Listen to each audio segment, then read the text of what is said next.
Par cet effet de rupture dans la continuité des psaumes, les compilateurs du livre des psaumes veulent sensibiliser à la dimension scandaleuse et inattendue de l'humiliation du roi Messie.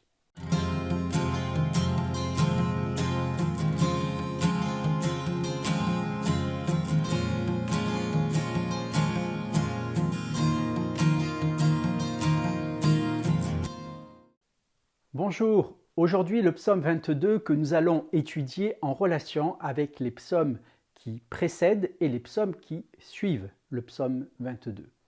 Pour commencer, rappelons-nous, au tout début du livre des psaumes, la succession des psaumes 1 et 2. Le psaume 1, c'est le psaume du roi qui médite jour et nuit sur la Torah de l'Éternel.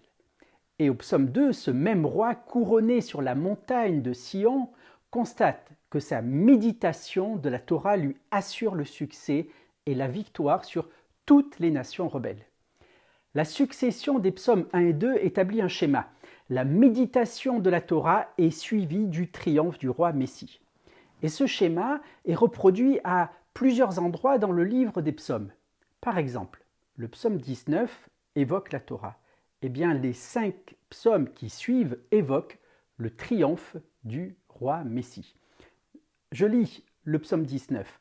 La Torah de l'Éternel est parfaite.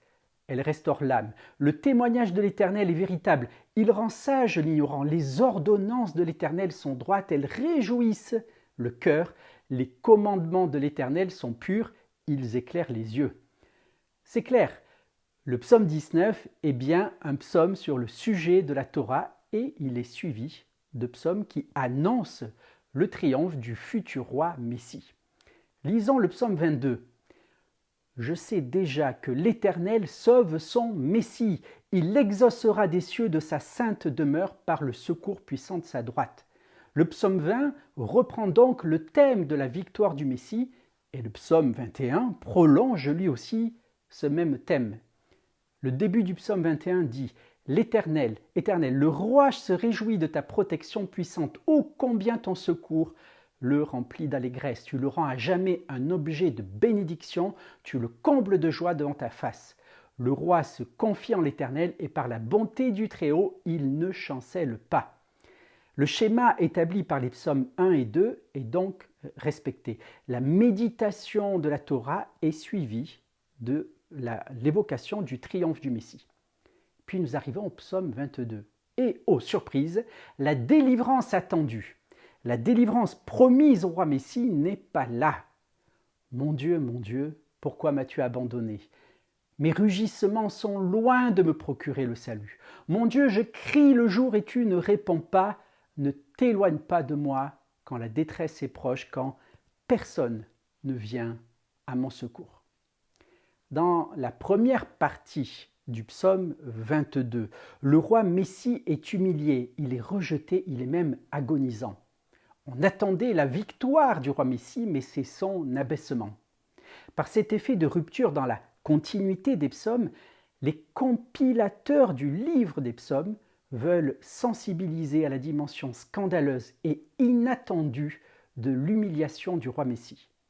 Mais dans sa détresse, le Messie s'abandonne totalement à Dieu et il obtient le secours de Dieu. Au milieu du psaume 22, nous lisons « Tu m'as répondu. Je publierai ton nom parmi mes frères, je te louerai au milieu de l'assemblée. » Dans ce psaume, nous voyons donc la déchéance et le relèvement du Messie. Le message est clair. Il n'y aura pas de Messie triomphant sans d'abord un Messie humilié. Et après cette épreuve où le Messie a été humilié et a été secouru par l'Éternel, David va nous donner un des plus beaux psaumes qui soit, un psaume qui exprime la reconnaissance même du Messie envers Dieu. L'Éternel est mon berger, je ne manquerai de rien. Il me fait reposer dans de verts pâturages, il me dirige près des eaux paisibles, il restaure mon âme, il me conduit dans les sentiers de la justice à cause de son nom. Quand je marche dans la vallée de l'ombre de la mort, je ne crains aucun mal car tu es avec moi, ta houlette et ton bâton me rassurent. Tu dresses devant moi une table en face de mes adversaires. Tu oins d'huile ma tête et ma coupe déborde. Oui, le bonheur et la grâce m'accompagneront tous les jours de ma vie et j'habiterai dans la maison de l'Éternel jusqu'à la fin des jours. Ce roi Messie va être accueilli à Jérusalem et entrer dans le temple pour y être couronné. C'est ce qu'exprime le psaume 24. Qui pourra monter à la montagne de l'Éternel?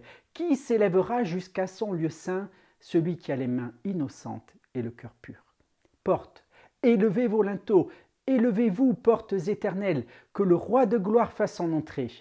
Qui donc est ce roi de gloire? L'Éternel, voilà le roi de gloire. Le Messie se cache dans les Écritures, mais il se laisse trouver par ceux qui le cherchent. Merci d'avoir écouté cette vidéo jusqu'au bout. N'oubliez pas de vous abonner, de liker la vidéo. À très bientôt. Shalom.